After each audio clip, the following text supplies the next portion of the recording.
Hey guys, this is Clayton Olson, and I'm here with Jack Butler. What's up? How's it going, man? It's good, man. Good to be here. Yeah, good to have you. And in this video, we're going to be talking about the 3 lies that women tell themselves when it comes to getting into a relationship and overall just being with a man. I'll start us off. The first one that we've got is that you've got to love yourself before you can be fully in a relationship. That you've got to somehow do all the work on yourself necessary outside of the relationship, and then finally when you're whole and complete, you're like worthy to enter into a relationship and have a healthy relationship with a man. And what do you think about that? I think anything in life that you are projecting too far out in the future is problematic. So in this context, I need to be any particular thing before I can enter a relationship, I would be really wanting to unpack that and see if that's actually true. Absolutely. Yeah. And a thought that comes to mind when I hear that myth come up in some of the coaching that I've done with women is this idea that for some reason within the relationship, learning how to love yourself or seeing the relationship as a growth machine or a territory for them to learn to love themselves is not possible. And what I think that does is actually severely limits the potential of what a relationship is actually there for. Yeah. So I think if you're a woman, you could resonate with this myth of thinking that you need to love yourself before you get into a relationship. You might be stopping yourself from finding love prematurely. Yes. And perhaps a better way of looking at it, a more effective way of looking at it would be to realize you can get into a relationship and you can do the work with a partner that is ready to do the work as well. Yeah, that's beautiful. Cool. All right, number 2. Yeah. Number 2 is that I shouldn't have to depend on a man. And I think this is common for women to believe that. And oftentimes there's really good reasons for that, right? Like you may not have had men show up in your life before. So you may have a strategy not to depend on men, and that kept you safe in the past. But in order for you to have the kind of fulfilling love relationship that if you listen to this, probably you want, you may need to notice that actually depending on a man, being in your vulnerability, being open to your man is a big part of what is going to bring that fulfillment in relationship.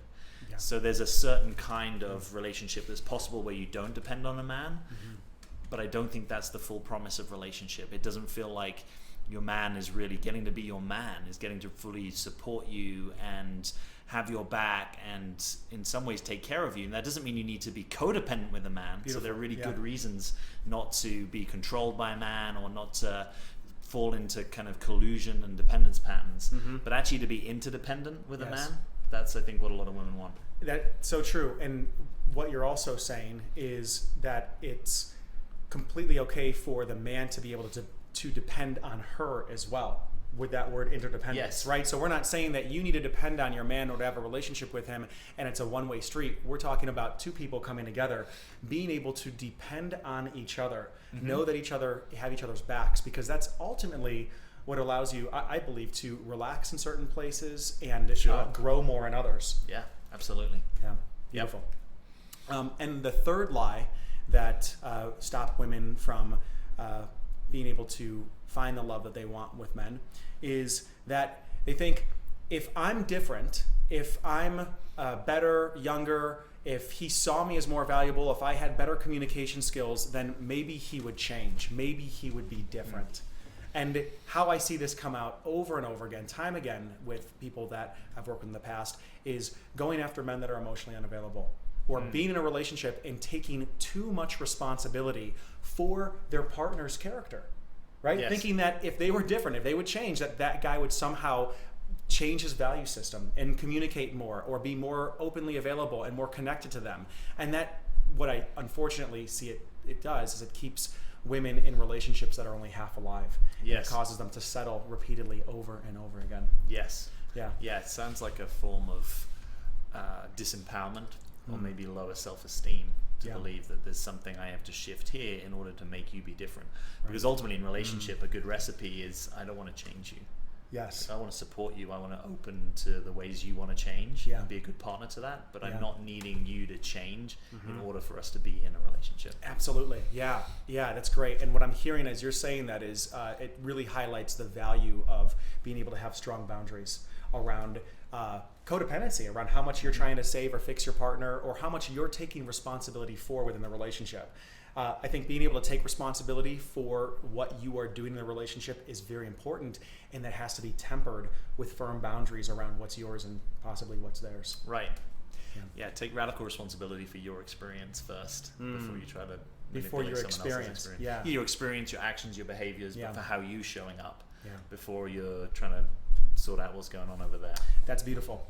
So if you liked what we talked about in today's video, Jack and I have something that we're really excited about. We've been cooking up for about a year now. About a year, yeah. We took a trip back to Bali, and we've been talking about this ever since. Yes. And it is a webinar for single women who are professionals who've got pretty much everything in their life handled except this one piece, relationship. Yeah, totally.